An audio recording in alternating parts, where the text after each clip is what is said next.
Compañeros todos, licenciada especialista Sonia Guamaní Saldaña, ante todos ustedes, muy buenos días. El quien les habla, el licenciado Rosden Liberamendo Guaynay, alumno de la segunda especialidad de emergencias y desastres de la Universidad Nacional Mayor de San Marcos. El tema que me ha tocado exponer es de shock distributivo y shock obstructivo.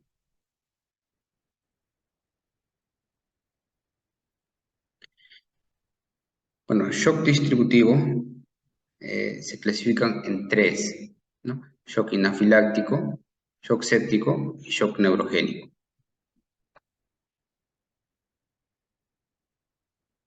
Las generalidades. Tenemos cuatro tipos de shock: distributivos, cardiogénicos, hipovolémico y obstructivo.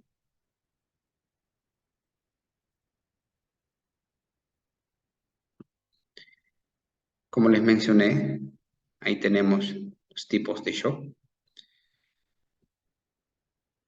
Y como podemos observar acá, el distributivo se clasifica en tres, ¿no? De shock séptico, shock anafiláctico y shock neurogénico.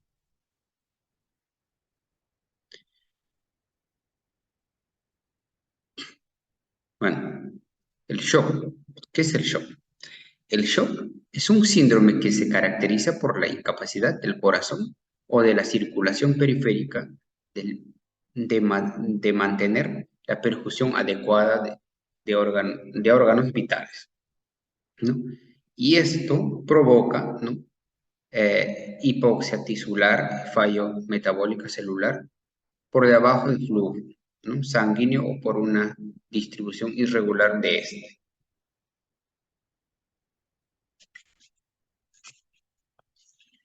Shock distributivo. Definir el shock distributivo. Como les mencioné, se clasifican en tres, ¿no? Shock anafiláctico, shock neurogénico y shock séptico. Se presenta por un aumento de la capacidad vascular por vasodilatación, ¿no? Fisiopatología del shock distributivo. Perfusión tisular inadecuada, ¿no? Que es la pérdida de las respuestas normales del músculo liso y vascular a agentes vasoconstrictores. Efectos vasodilatador directo. Shock anafiláctico. El shock anafiláctico. En el shock anafiláctico participan tres procesos.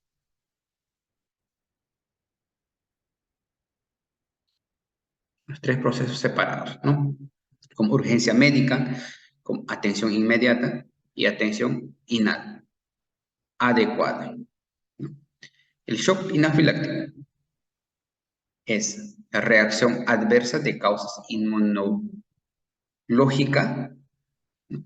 Desencadenado por el contacto del paciente, previamente sensibilizado con diferentes agentes externos, ¿no? Como les dije, participan los tres procesos separados, ¿no? Comprometen la vida del paciente. Pero estos tres comprometen la vida del paciente. Etiología: mecanismos inmunológicos mediados por el IgG y mecanismos no inmunológicos mediados por el IgG, ¿no? ¿Qué es el IgG? La IgG es la inmunoglobulina que se eleva en los pacientes alérgicos, ¿no? Alérgicos a fármacos, alimentos, venenos, proteínas humanas, inmunoterapias con alergenos látex, ¿no? Como venenos de inonópteros ¿no? Como abejas, avispas y hormigas. Y mecanismo no inmunológico, mediadores por IgG, ¿no? Están como reacciones medidas por el complemento, alteraciones al metabolismo del ácido arraquidónico, citotóxico, ¿no? Anafilaxias de causa física, ¿no?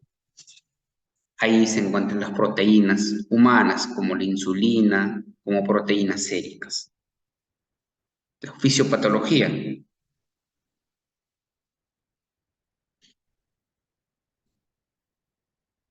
La fisiopatología del estadio 1, ¿no? Agente, antígeno, se introduce, ¿no? Y estimula moléculas plasmáticas y produce el IgG. Y como fisiopatología del estadio 2, reacciona basófilos y mastocitos. La fisiopatología 3, como les mencioné, provoca basófilos, mastocitos, ¿no? Histamina, leucotrienos, otros mediadores, ¿no? Aumentan la permeabilidad vascular debido a la formación de pasajes intercelulares entre las células endoteliales en las vénulas postcapilares. El cuadro clínico. El cuadro clínico de shock anafiláctico es respiratorio y cardiovascular. Lo respiratorio, podemos observar, ¿no? La hinchazón de mucosas, ronqueras, sibilancias, ¿no? Al inflamarse las vías aéreas, de hecho va a haber ronquera y sibilancias. Taquicardia, en lo que es cardiovascular, ¿no? Hipotensión. En lo que es gastrointestinal, vómitos, diarreas, ¿no? En cutáneos, pruritos, urticarias, angioedemia, angiodermia, ¿no? Como podemos observar en la imagen. Les cuento una experiencia. Cuando yo estaba trabajando en un centro de salud, ¿no? Me llegó un paciente que se había intoxicado por veneno. Había ido a fumigar sus plantas, el día siguiente estaba como esta imagen de acá, con angioedema, ¿no? Con angioneurótico el paciente. Y estaba con las vías aéreas inflamadas, ¿no? No llega sin poder respirar. Entonces, actué lo más rápido posible, ¿no? Con histamínico, con corticoides, y le di su tratamiento y lo tuve todo el día en la observación, ¿no? Y finalmente el paciente recuperó y fue dado de alta a su domicilio. Espectros clínicos de las reacciones antiinflamatorias, ¿no? De anafilácticas, leves, moderadas y graves. En leves tenemos como eritema local, pruritus, urticaria, ¿no? Náuseas y vómitos, diarrea. En moderados, vértigos, reacciones dérmicas, edema de la lengua, taquipnea, taquicardia, dificultad respiratoria. En lo grave tenemos hipotensión arterial, angioedema, estidolaringio, arritmias y síncopes, convulsiones, shock y paro cardíaco, ¿no? Y esos están clasificados, ¿no? El diagnóstico. El diagnóstico de shock anafiláctico se hace por clínica. No obstante, los siguientes datos analíticos pueden resultar útiles para el manejo del paciente, ¿no? Se realiza por clínica. bioquímica sérica. En casos de infarto, hay evaluación de CPK, ¿no? ¿Qué es la CPK? Es la creatinina fosfocinasa, ¿no? Es una enzima que está presente en el cuerpo, se encuentra predominante en el corazón y es la referencia para el diagnóstico de la enfermedad, ¿no? De las enfermedades musculares, ya sea elevan en la sangre durante el daño, ¿no? Y el AST y el LDH. El AST es una enzima que se encuentra principalmente en el hígado, pero también está en los músculos. El LDH, ¿no? ¿Qué es el LDH? La lactato deshidrogenasa o LDH, ¿no? O llamado LDH. Es una enzima catalizadora que se encuentra en muchos tejidos del cuerpo, pero su presencia mayor en el corazón, ¿no? Está en el corazón, hígado, riñones, músculos, glóbulos rojos, cerebros y pulmones, ¿no? El EKG, al menos que se produzcan el infarto del miocardio. Las alteraciones suelen ser transitorias tal como depresión del TS, ¿no? Fibrilación auricular y diversos arritmias ventriculares. El tratamiento, como puedes observar el tratamiento, depende de la severidad. En realidad, el tratamiento depende de la severidad. Si es leve, puedes administrar antihistamínicos, si es grave, puedes administrar adrenalina. Y siempre tener en cuenta la valoración de la urgencia del ABC, ¿no? Y administrar fluidos cristalinoides, ¿no?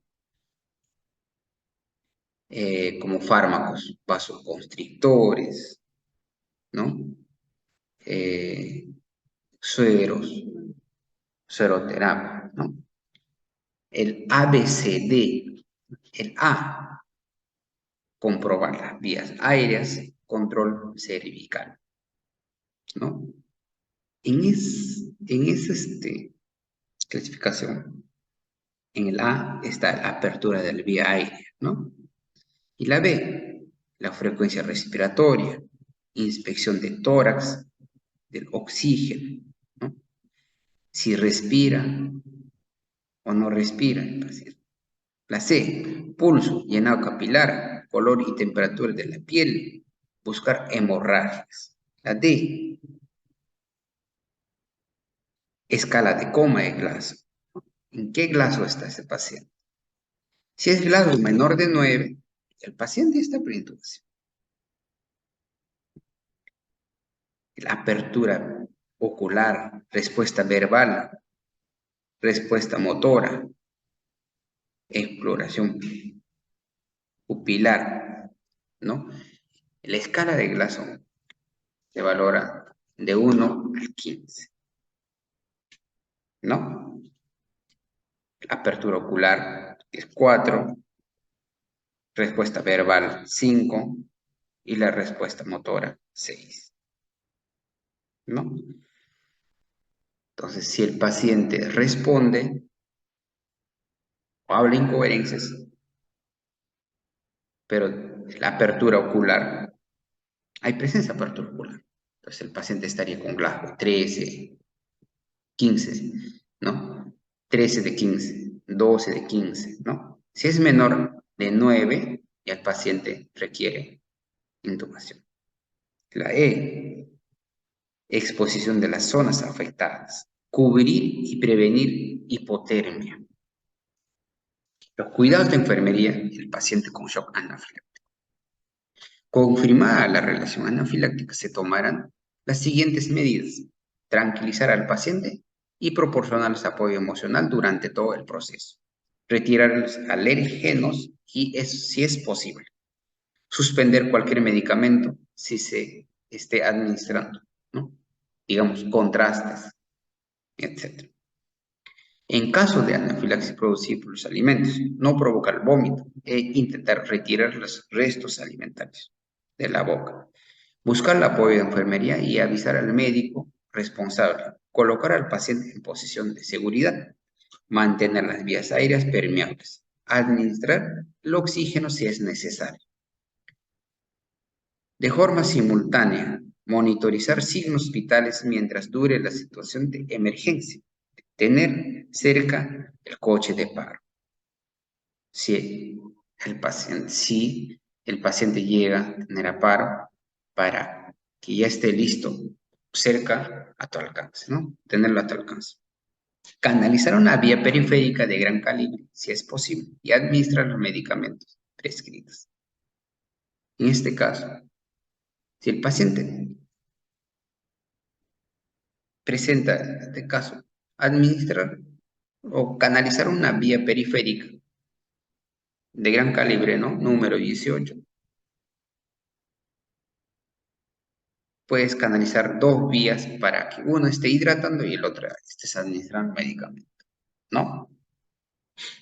Los fármacos más comunes que se prescriben en reacciones anafilácticas son la adrenalina, broncodilatadores, glucagón, atropina, fármacos vasopresores y antihistamínicos. Iniciar reanimación cardiopulmonar si produce paro cardiorrespiratorio. Acompañar al paciente en su traslado a la unidad de cuidados intensivos si es necesario. Shock séptico. Definición de shock séptico. Es la presencia de sepsis que induce a la hipoperfusión sostenida sin respuestas al manejo con fluidoterapia y presencia de presión arterial menor de 80 miligramos.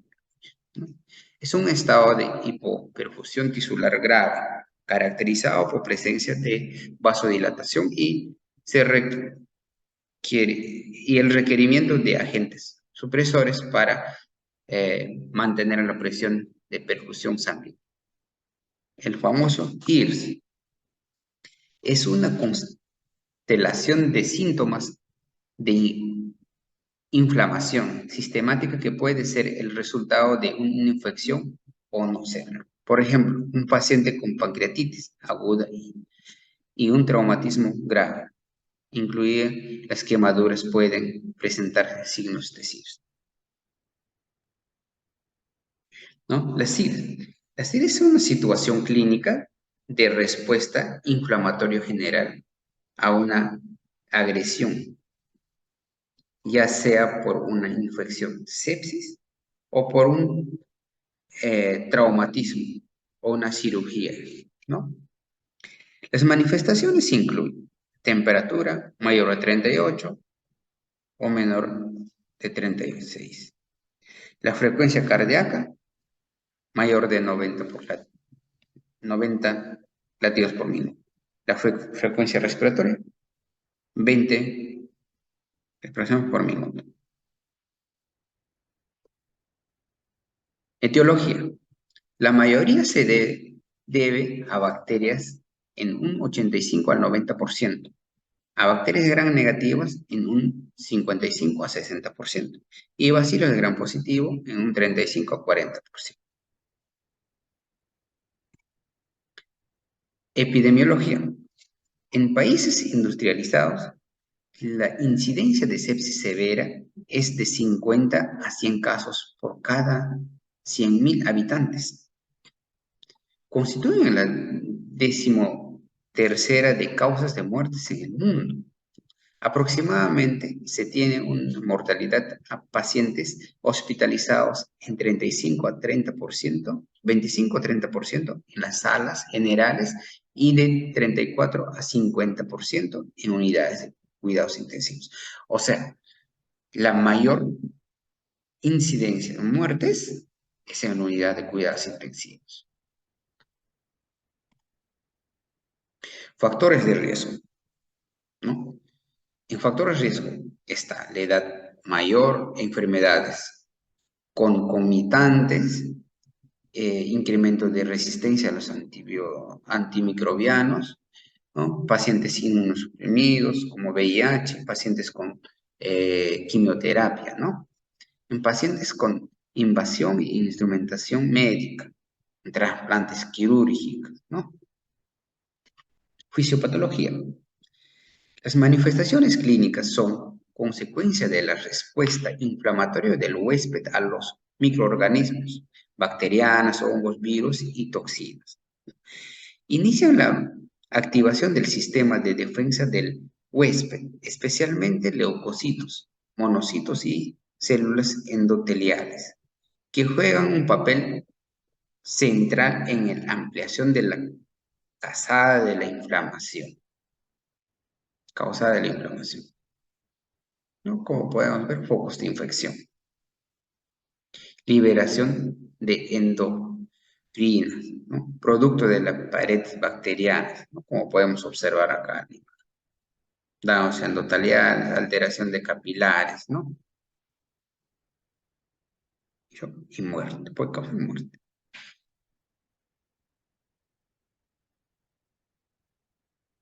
Cuadro clínico. Como cuadro clínico tenemos hiperhemodinámico o caliente, ¿no? Fiebre que presenta, taquipnea, enrojecimiento, piel diaforético, piel caliente, poco hidratada, gastos cardíacos normal o alta, aumento de la frecuencia cardíaca. La fiebre es el denominador común. Para todo esto, el fiebre es el denominador común, ¿no? También tenemos otro como cuadro clínico, ¿no?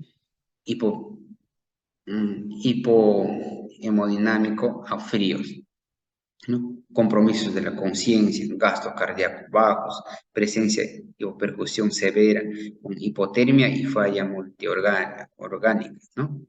Tenemos como función cardíaca deteriorada, como piel y fría, cianótica, ictérica, ¿no? Con falla digestiva o hipotensión arterial, pulso débil, falla hepática, estado hipocoagulación, ¿no?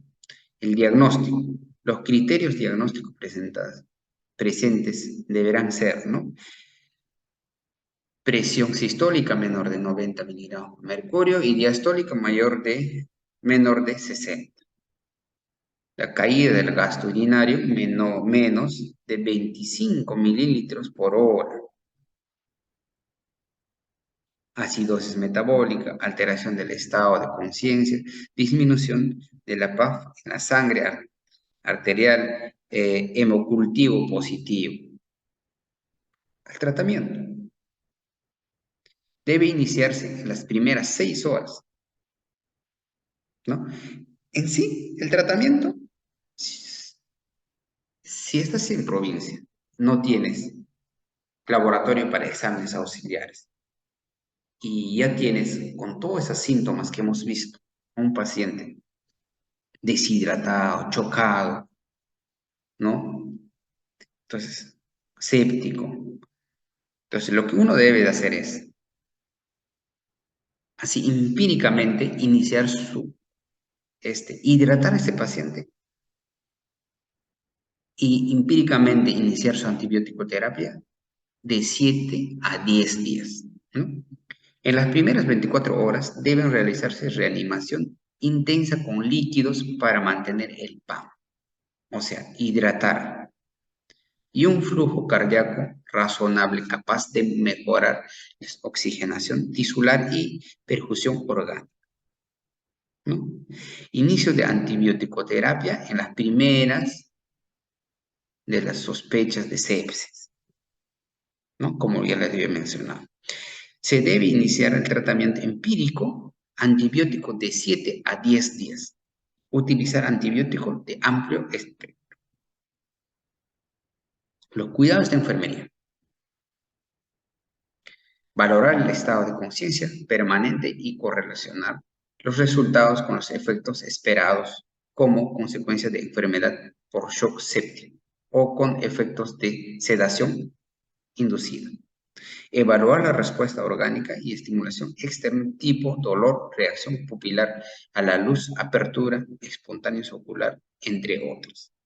Revisar las resultados de exámenes especializados como tomografías cerebrales, resonancias magnéticas, líquido cefalorraquídeo, electroencefalograma, entre otros, ¿no? Para hacerse a una imagen mental de lo que puede estar sucediendo en el sistema nervioso central. Es necesario correlacionar con los hallazgos de la valoración física, neurológica y mental. Valorar las posturas corporales que señalen de corticación y de cerebración. Con la persona con trastornos de la percepción sensorial, ¿no? Es preciso valorar el estado de la conciencia a través de la coherencia en el uso de las palabras, el estado de tranquilidad y el estado de alerta. Controlar la perfusión tisular cerebral por medio de la saturación del oxígeno y el análisis de los gases arteriales, manteniendo una oxigenación en el paciente por encima de 90%, ¿no? Tienes que administrar su oxígeno, ¿no? Dependiendo de la oxigenación, tienes que aplicar los dispositivos, sea máscara reservorio, cánula binasal o máscara vento. Evaluar el riesgo de caída derivado de una hipoxemia cerebral o desequilibrio electrolítico que lo lleve a estados de agitación y somnolencia. Tener bastante cuidado en eso. Bueno, tenemos otro, que es shock neurogénico. Definición de shock neurogénico.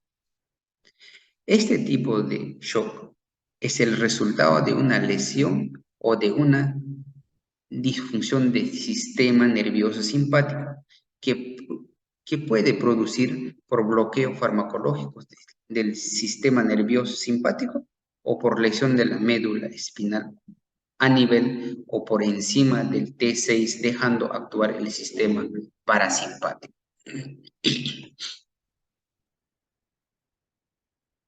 Tenemos el simpático y parasimpático. Como podemos observar acá, de este lado es el sistema parasimpático y de este de acá es sistema simpático, ¿no? Etiología. Mecanismos de lesión que permitirían o secundariamente causan una lesión a nivel de la médula espinal. Accidentes automovilísticos, 48%, caídas, 32%, accidentes deportivos, 13%, y, y actos violentos, 4%, y otros 3%. Epidemiología. En relación a los aspectos epidemiológicos, no es fácil establecer la incidencia natural del shock neurogénico. Fisiopatología. Lesión medular por trauma mecánico. Se da fuerzas de tracción y compresión de los elementos neuronales. Se evidencia lesiones de vasos sanguíneos, interrupción anoxial y ruptura de membranas de las células nerviosas por estructuras osteoligamentosas, ¿no? En minutos de microhemorragias se producen en la sustancia gris. Por encima, en próximas horas, radialmente y axialmente. Se extiende, ¿no? En minutos. La médula espinal se inflama y ocupa todo el diámetro del canal espinal y nivel de la lesión.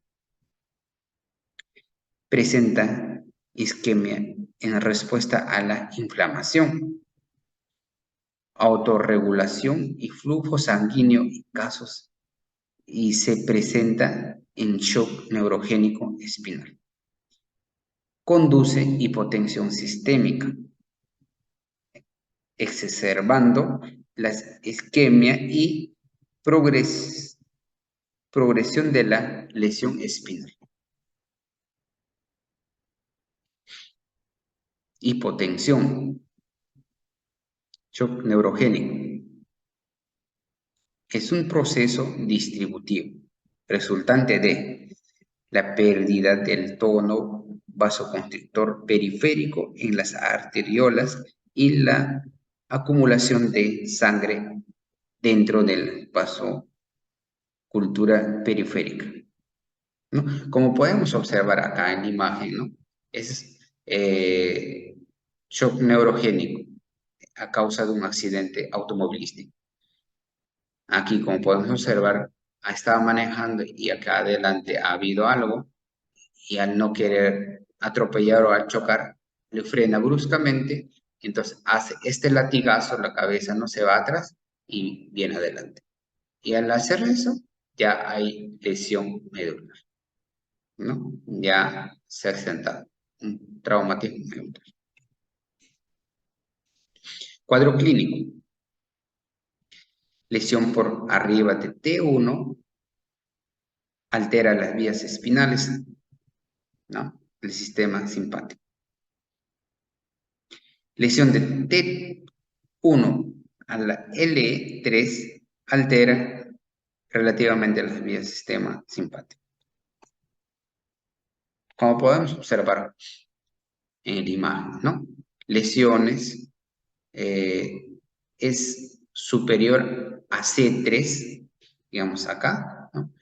Lesión del nervio frénico, lo que puede desencadenar una pérdida respiratoria.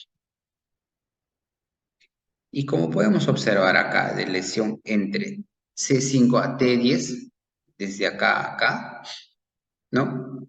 La función de los músculos respiratorios disminuye, lo que puede causar hipoxia, hipercapnia y congestión bronquial, ¿no? Las complicaciones cardiovasculares se encuentran principalmente en el medular superior a T5. Y el nervio se daña y causa bradicardia y vasoplegia, responsables de la hipotensión. La hipotensión, náuseas, mareos, la piel caliente y enrojecimiento, ¿no? Hipotermia, vasodilatación profunda y pérdida de calor. Presión venosa central baja debido a la disminución de la resistencia vascular sistémica. Letargo, síncope, bradicardia, ortostatismo, etcétera, ¿no? El diagnóstico. Anamnesis. Fuerza muscular poniendo gran énfasis. La exploración de la fuerza, tacto, dolor en el miembro superior e inferior. Tratamiento.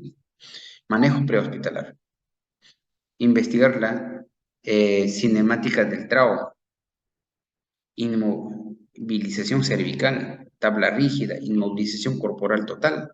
Evitar enviar a un hospital donde tenga atención adecuada. Tratamiento. Sueroterapia permite aumentar la cantidad de líquido en el cuerpo y regular presión arterial. Administración de atropina en un medicamento. Es un medicamento que aumenta los latidos cardíacos en caso de que el corazón se encuentre afectado. El uso de epinefrina combinado con el suero ayuda a regular la presión arterial. El uso de glucocorticoides como metilprednisolona ayuda a disminuir las complicaciones de las lesiones neurológicas. Además de esto, en caso de un accidente puede ser necesario una cirugía para corregir las lesiones provocadas. Los cuidados de enfermería de shock neurogénico. Evaluar y asegurar la escena.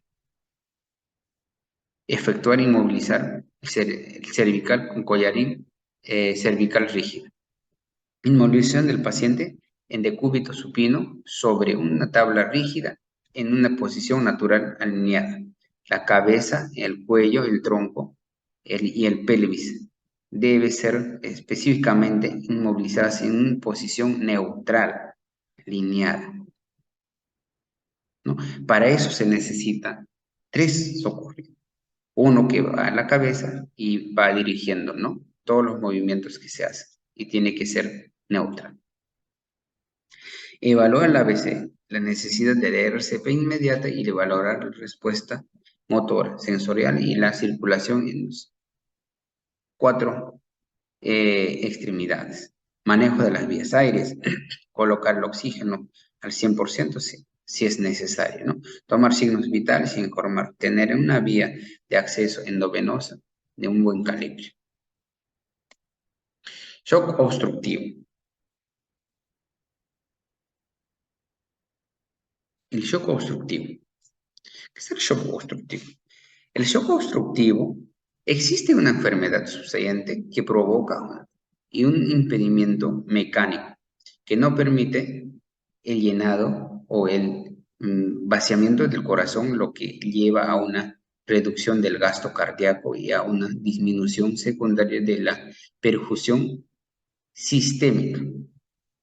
Este impedimento mecánico no depende de una alteración intrínseca del miocardio. La mayoría de las causas que producen shock obstructivo son por obstrucción del tracto de la salida del ventrículo derecho y la consiguiente disfunción del ventrículo derecho. Se produce una obstrucción aguda al flujo sanguíneo sistémico o pulmonar, llevando a un descenso crítico del gasto cardíaco, ya sea por pérdida del compliance del corazón y sus estructuras adyacentes al ser comprimidos, ¿no?, determinado presiones de llenado insuficientes, como ocurre en el taponamiento cardíaco y la pericarditis constrictiva, o por aumento de la presión intratorácica, que dificulta el flujo de la salida sanguínea del ventrículo derecho, ¿no?, llevando a un descenso importante del gasto cardíaco, como en el caso del neumotórax, tensión y taponamiento cardíaco. Las causas. Causas del shock obstructivo intracardíaco: estenosis mitral y aórtica severa, obstrucción de prótesis valvular, tumores intrínsecos. Las causas del shock obstructivo extracardíaco: obstrucción vascular intrínseca, hipertensión pulmonar severa, taponamiento cardíaco, pericarditis constrictiva, trombolismo pulmonar agudo, embolia gaseosa, aumento de presión intratorácica, neumotórax a tensión, obstrucción vascular intrínseca, tumores mediastinales o extrínsecos. Esas son las causas, ¿no?, de shock obstructivo intracardíaco y shock obstructivo extracardíaco. Los cuadros clínicos. Los cuadros clínicos y diagnósticos. Están presentes las manifestaciones del shock, que suele desarrollarse rápidamente, y de la enfermedad de base. Exploraciones complementarias Las pruebas de imagen son fundamentales. La radiografía de tórax, que puede relevar neumotórax, ¿no? La angiotem, que puede confirmar el embolismo pulmonar. Mediante ecografía se puede visualizar los signos del taponamiento cardíaco, tumores, trombos intracardíacos, ¿no? Neumotórax y trombosis venosa relacionado con el embolismo pulmonar. El tratamiento. Empezar el tratamiento de la causa de la más rápido posible. Taponamiento cardíaco. Realizar el pericardiocentesis, ¿no? Punción al saco pericardio. Neumotórax, tensión. Realizar descomprensión, ¿no? Hacer realizar descomprensión, ¿no? Neumotórax. Embolismo pulmonar, realizar el tratamiento fibrinolítico y anticoagulante, ¿no? Tumor cardíaco, trombo intracardíaco, taponamiento cardíaco provocado por disección de la aorta o por perforación de la pared cardíaca. Dirigir al tratamiento quirúrgico. Los cuidados de enfermería en shock obstructivo. Auscultación, monitoreo múltiple, paramétrico, continuo, control de la conciencia, administración de hemoderivados en casos indicados, vigilancia estrecha del paciente orientada a detectar signos de empeoramiento clínico, ¿no? Hipotensión importante, ¿no? Controlar los efectos secundarios de los fármacos que se administran con especial atención a los aminas vasoactivas, ¿no? Favorecer el bienestar del paciente, formar al paciente o a su familia, informar, ¿no? al paciente o a su familia sobre las pruebas o procedimientos que se le realizarán, ¿no? Interacción con laboratorio para los exámenes de análisis, interacción con los servicios de los rayos X para radiografías de tórax desde el momento en que se identifica el shock cardiogénico. Tienen que comenzar las acciones terapéuticas para conseguir los objetivos deseados. Bueno, como aporte científico de toda esta patología, tenemos, ¿no? Un pequeño aporte científico. En el mundo, la prevalencia de sepsis es más de 19 millones de casos por año, con mortalidad estimada a 30%. Los factores de riesgos identificados más frecuentemente son las enfermedades crónicas, como VIH, SIDA, EPOC y neoplasia, así como la administración de agentes inmunosupresores, ¿no? La población más susceptible de padecer estas complicaciones es la que se encuentran en los extremos de la vida, de los múltiples agentes patógenos. Las bacterias son los más microorganismos principalmente implicados en la aparición de la sepsis grave. Entre los focos infecciosos, en primer lugar está la neumonía. Enseguida, las infecciones intraabdominales de las vías urinarias e infecciones primarias del torrente sanguíneo. Se han demostrado que el tratamiento temprano aumenta la supervivencia de manera significativa. Las intervenciones que deben realizarse incluyen tratamiento antimicrobianos, resucitación hídrica, apoyo ventilatorio y tratamiento de soporte, profilaxis antitrombótico, control de la glicemia y profilaxis para evitar úlceras gástricas por estrés y nutrición, ¿no? Entre otras medidas. Bueno, aquí tengo mi referencia bibliográfica. Eh, bueno, colegas todos, muchísimas gracias.